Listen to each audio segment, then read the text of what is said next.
Good morning and welcome to this edition of the Lynn Hayes Freeland Show. Sit back and relax because today we're going to tell you the untold story of Smoketown, the other great black renaissance.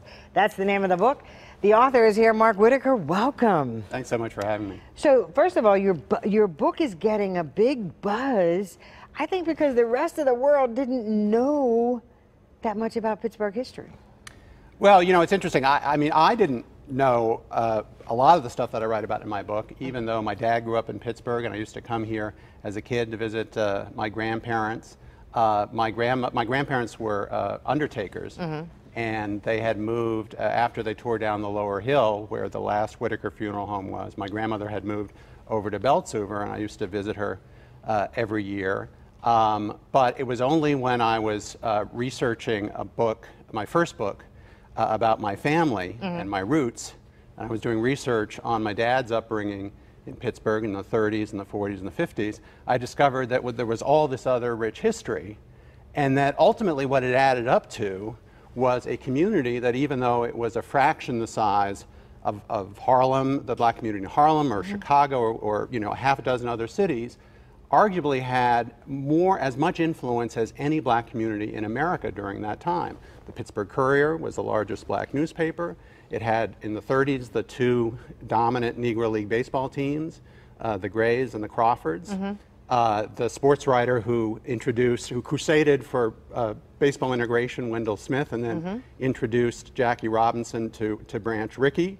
Some of the greatest jazz musicians of the 20th century, Billy Strayhorn, Billy Eckstine, Mary Lou Williams, Errol Garner, Ahmad Jamal, all came out of Pittsburgh in that era. And then in the middle of it, in 1945, August Wilson is born on the Hill and goes on to become America's greatest black playwright and to set all of his plays in the Hill District. In the Hill District, right. And nobody had really put all of that together. I mean, a lot of those figures had been written about individually, but nobody had really sort of talked about the fact that they all came out of this one culture and this one community all at the same time.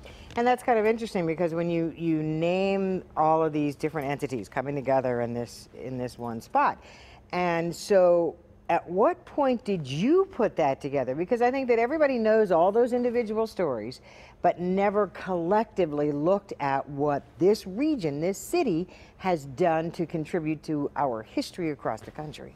Well, you know, it's interesting because when you read a lot of those biographies of, you know, Errol Garner and Billy Strayhorn and Billy Eckstine and so forth, a lot of them talk about the fact that they came from Pittsburgh, but they almost treat it like sort of a miracle that these geniuses came from this, you know, this gritty, grimy steel town. But in fact, what I found was that it wasn't despite the fact that they came from Pittsburgh. It was partly because, I mean, they were all, you know, geniuses in their own right, but there was an extraordinary culture at the time.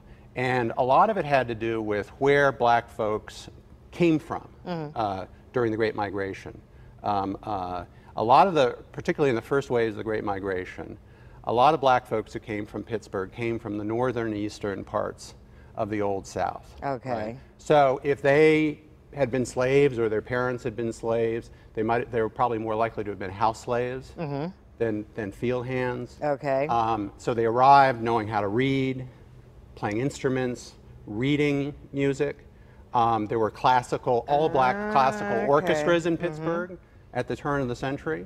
So that was number one. The other big factor was the educational opportunities that were available in Pittsburgh for black folks at the time, which were quite rare. So what's now the University of Pittsburgh, it was called Western University of Pennsylvania at the time, had a scholarship funded by a white abolitionist named Charles Avery to admit black students, a small number, every year starting right after the Civil War. Later, at the turn of the century, Schenley High School first, which was built in 1912, and then Westinghouse High School a decade later, were the best funded public high schools in all of America because of all of this Gilded Age money. And they also were admitting black students. You know, so we talked about the fact, you know, my grandmother went to Schenley High School in the 20s. My mother went to Schenley, Schenley High School. My dad went to Westinghouse. So, and black folks would come to Pittsburgh Robert Lee Vann, who became the great editor and publisher of the Pittsburgh Courier, came all the way from North Carolina to Pittsburgh so he could claim one of those scholarships at Western University. At the university. You know, families like my family or Billy Strayhorn's family would move to Homewood so that their kids go to Westinghouse. Earl Hines, the great pianist, his family came from downriver, but they sent him to live with an aunt in East Liberty so that he could go to Shenley. So he could go, okay. You know, so that was a big part of the story. And then the third factor was just that, you know, and I think what makes the sort of Pittsburgh Renaissance a little different than the Harlem Renaissance. The Harlem Renaissance was largely sort of literary and artistic, and there was a lot of that in Pittsburgh. But what there also was in Pittsburgh, and I think this has to do with the fact that, you know, Pittsburgh was this city of industry, was a real sense of respect for business. So there were a lot of the big figures in my book also were just like great business people. Business people, like, right. so my grandparents were undertakers, but Vann was a brilliant editor of the Courier, but he was also a brilliant businessman.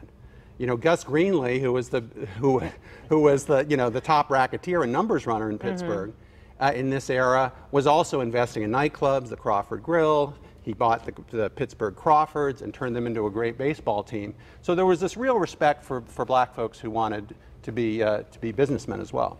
Interesting. We have to take a commercial break, and it's kind of interesting now because when I listen to you talk about all this, a lot of those are opportunities that many African Americans in Pittsburgh would feel like don't exist in 2018. But that's a conversation for another day. We're going to take a commercial break. When we come back, more on Smoketown. So don't go away when the Lynn Heath Freeland Show continues.